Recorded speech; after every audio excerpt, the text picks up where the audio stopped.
Muito bom dia, você ligadinho no canal Versão Limited. Hoje estamos aqui, olha só com quem? Ford F-150 Lariat Black.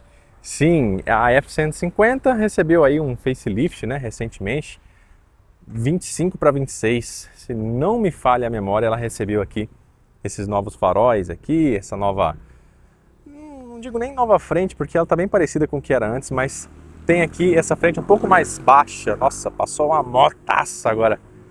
E ganhou a versão Tremor, na verdade, né? A versão Tremor que foi a grande novidade dessa reformulação que a F-150 recebeu desde que chegou ao Brasil ali por volta de 2023 para 2024. Uma coisa, por exemplo, também é que esse carro aqui, ele é 24/24 e as novas não tem essa caçamba em folha dupla aqui que você consegue abrir aqui, ó, como se fosse um celeiro, né? As novas não tem isso, mas a capota continua sendo elétrica. Isso aqui é uma capota rígida que você adiciona como acessório nas concessionárias por R$13 mil, mas continua com ponteira dupla. Essa lanterna traseira também é nova, né? Foi reformulada, enfim. E ela continua com o mesmo V8, 5.0 V8 de 405 cavalos, 56,7 kgfm de torque. E o tanque tem 136 litros, tá? Então você faça as contas aí, 136 vezes o preço da sua gasolina, você vai saber quanto custa encher o tanque desse carro, mas é na base dos R$1.000. Bom, aqui na dianteira a gente tem gancho para reboque, você já vê sensor de estacionamento, ela tem câmeras 360, ela tem ADAS nível 2 também, manutenção em faixa, frenagem automática de emergência. Uma coisa que eu acho um pouco estranho nela é essa antena aqui, né? Pendurada aqui, sei lá. Isso aqui eu acho que eles poderiam suprimir ou botar de uma vez uma antena Shark aqui em cima, né? Deixar uma coisa mais moderna, mas eles ainda não fizeram isso. Aqui na caçamba, embora a gente tenha um volume gigantesco, 1.600 litros de volume, a capacidade de carga fica em 740 quilos. Isso porque, se você considerar, se você somasse 1 tonelada aqui, mais os passageiros, mais o peso do carro em ordem de marcha, certamente ultrapassaríamos os 3.500 quilos. O peso bruto total desse carro está em 3.200 quilos, ou seja, ele ainda considera, né, ele dá uma margem aí de 300 quilos até chegar no peso bruto total de 3,5 toneladas, 3 toneladas e meia, que aí é o limite, né? A partir disso você não pode dirigir mais com a CNH de categoria B. Esse carro você ainda consegue dirigir com categoria B, sem prejuízo, sem tomar multa. Freios a disco nas 4 rodas, são 3,69 m de entre-eixos, para você ter uma ideia, tem uma Fiat Toro ali. A Toro tem 2,99 m, ou seja, é quase 1 metro a mais de entre-eixos, né? Além de 5,89 m de comprimento, quase 6 metros de comprimento. Ela também não tem mais aquele step retrátil, aquele estribo retrátil, né? Antigamente você tinha a Lariat e a Platinum, né? A Platinum tinha um aspecto de luxo ainda maior do que a Lariat, né? Agora não, agora a gente tem a Lariat, tanto a normal quanto a Black. Essa aqui é a Black, né? Perceba que a grade aqui é escurecida, a roda é escurecida. E aí a gente pula para a Tremor, que tem uma pegada off-road. A Tremor é sensacional, a Tremor é realmente uma pegada bem diferente em relação a... Até a frente muda, né? A frente fica um pouco mais afilada, os faróis ficam menores, mas a atmosfera do carro como um todo fica diferente. E antigamente a gente tinha aquela versão Platinum, lembra? Aquela versão Platinum que tinha até aqui na caçamba um aplique prateado assim, que percorria aqui a tampa da caçamba, um aspecto de luxo ainda maior. Bem, o que eu ia te falar? Aqui as rodas são aro 20, ela vem equipada com esses pneus Hankook. O pneu, para você ter uma ideia, é o 27565, é um pneu all season, aqui all terrain também. E eu não tenho certeza se as novas mantêm isso, mas isso aqui, né, se é 0 km, porque esse carro aqui é 24/24. Mas isso aqui é aquele esquema que você tem você pode colocar uma senha e aí você deixa a chave no interior do veículo, pode depois trancá-lo e destrancá-lo por meio dessa senha, e aí você deixa a chave ali, você deixa aqui a chave interior do veículo e pode sair de mãos livres, né? Para ir de repente mergulhar no mar, tomar um banho de mar, tomar um banho de rio, enfim, fazer qualquer coisa sem o medo de perder ou estragar a chave.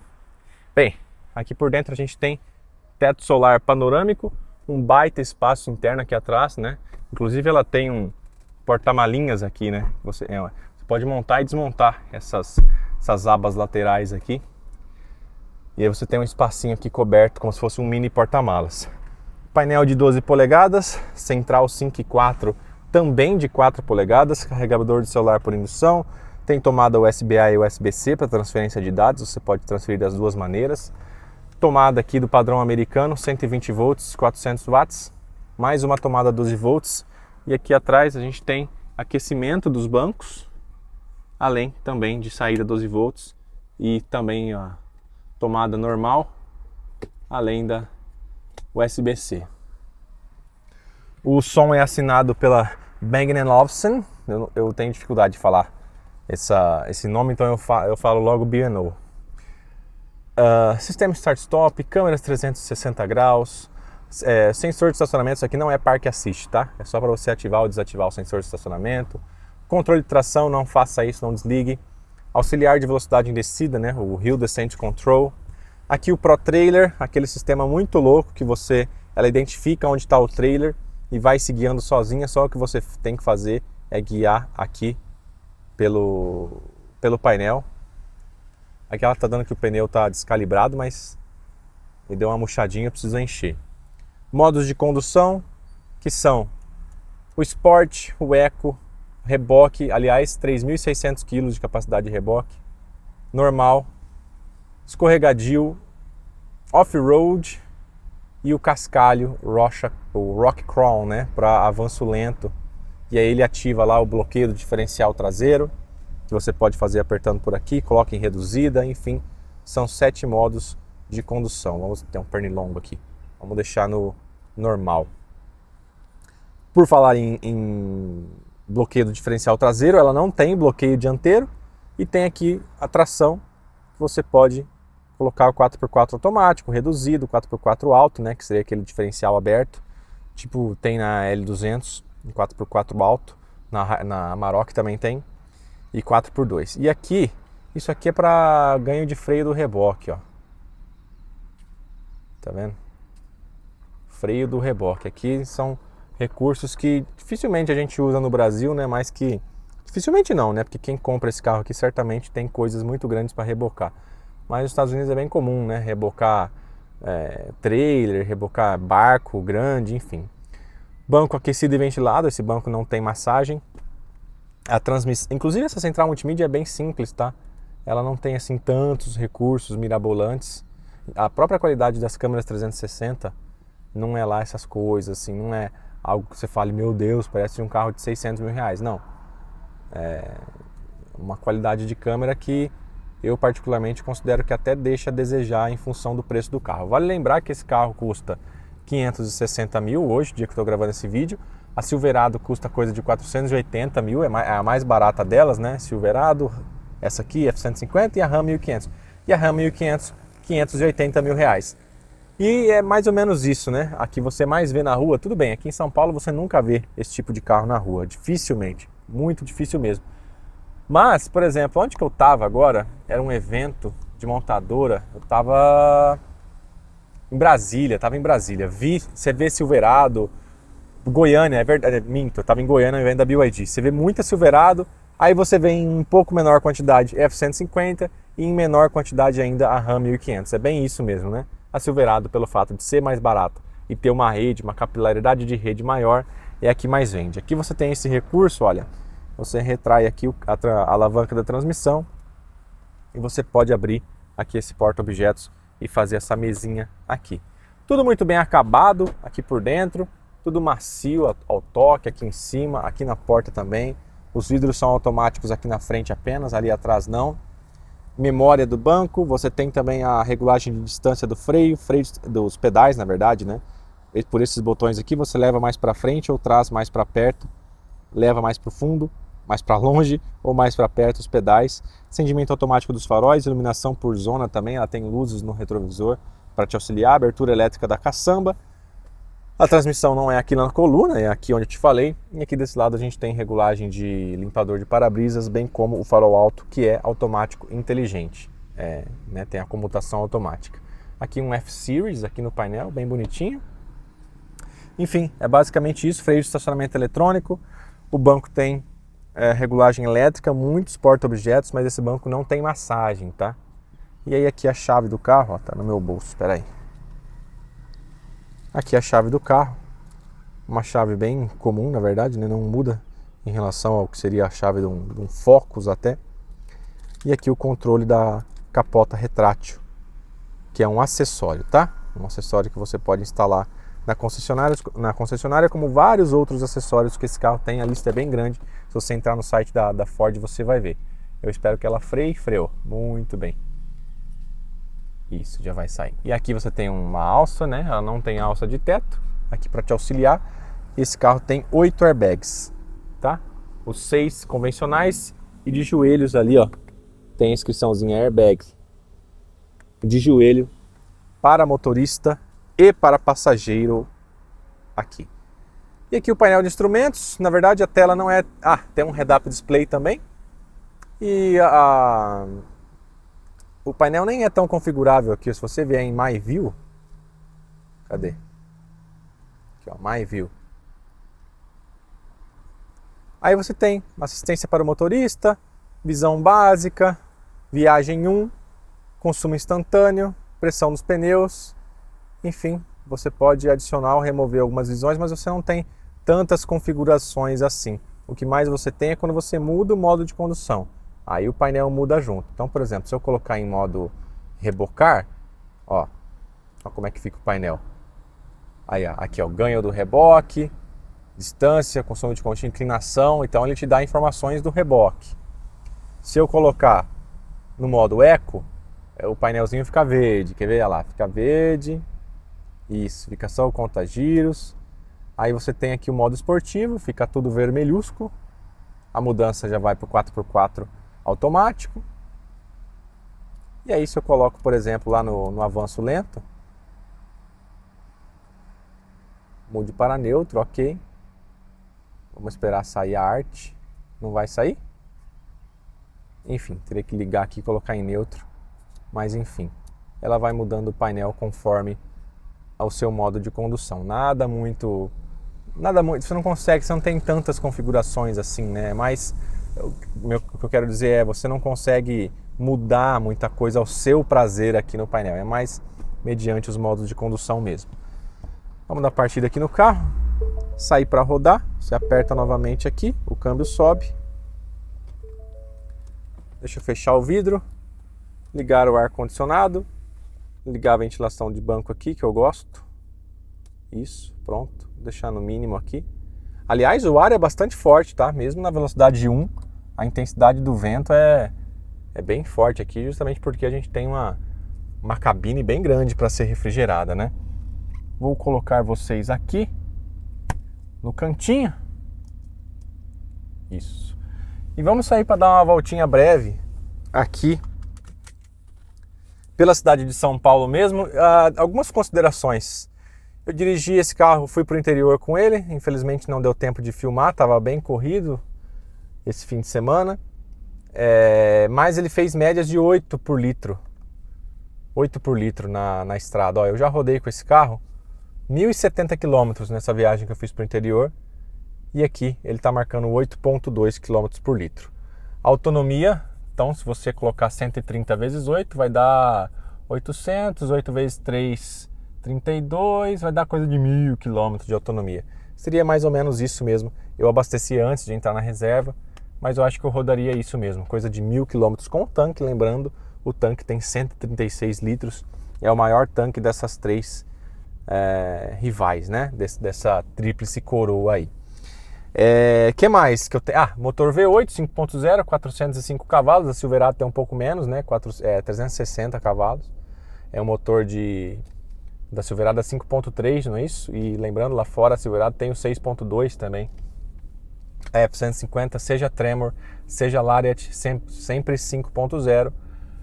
E é basicamente isso, né? Silverado é um pouquinho menos potente que ambas. E a 1500, agora eu me apertei sem me abraçar, né? Mas a 1500 é a mais potente, né? 420 cavalos. aliás, 6 cilindros, né? Eu tô com os números da V8 na cabeça. A 1500 6 cilindros agora. Confesso que me esqueci o número. Mas eu me lembro que antigamente a 1500 era a mais potente delas todas, né? Mas a 1500 é até maior, né? Ela é um pouco maior, mais larga. E a Silverado é a que tem o maior entre-eixos. Elas são todas meio assim, né? Todas bem próximas em números e preços e potência. E o que acaba acontecendo é isso. Como a Silverado custa sensível... mas aí fica complicado, né? Está entrando pela saída. Como a Silverado custa sensivelmente menos e a rede é maior, né? O número de pontos de venda, realmente, quando você vai para o interior do Brasil, Mato Grosso, Goiás, Minas, o próprio interior de São Paulo também, dessas todas a que você vai mais ver é de fato a Silverado. Bom, e aí é isso, dirigir esse carro em rodovia, em lugar que tem espaço, é uma maravilha, né? Você se sente bastante protegido do que acontece lá fora, a posição de dirigir é muito boa. A única coisa que me causa um pouco de estranheza além da conta, né? No sentido de, lógico, que se você está acostumado a dirigir um carro pequeno, quando você vem para essa posição de dirigir e tal, né, mais alta, esse campo de visão um pouco mais diminuto até em função do tamanho do carro, né?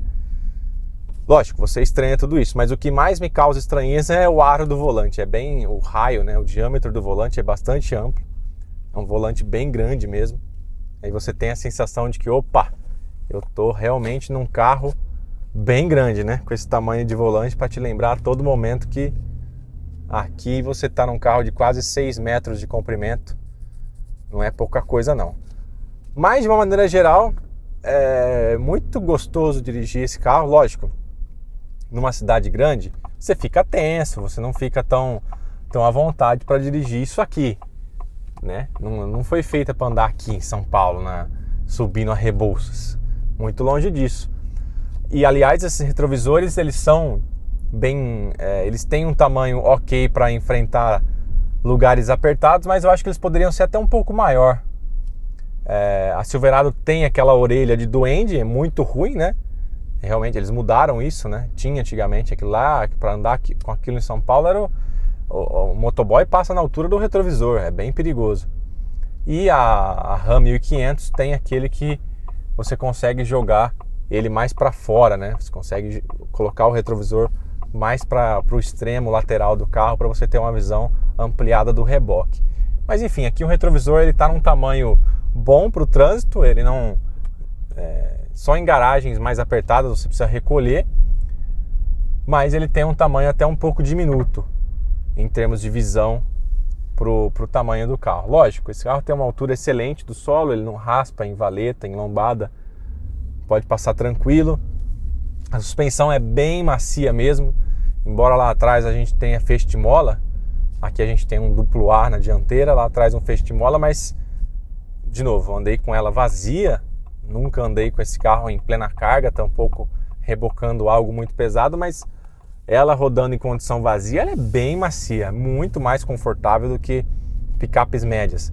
A Ranger e a Amarok são bem confortáveis, né? Mas não tem exatamente essa maciez de suspensão. É um conforto bem diferente aí do que você está acostumado de uma picape média. E claro, ela tem um bom desempenho, acelera de 0 a 100 na casa dos 7 segundos, transmissão de 10 marchas. Inclusive essa transmissão foi desenvolvida, né, entre Chevrolet e Ford, uma parceria entre ambas. E essa transmissão equipa, claro, né, o mesmo hardware, com diferentes softwares, mas é o mesmo hardware que equipa o Mustang, a Silverado, equipava o Camaro antigamente, com transmissão de 10 marchas, né, e agora está aqui na F-150. Ela tem até start-stop, para te ajudar a economizar combustível.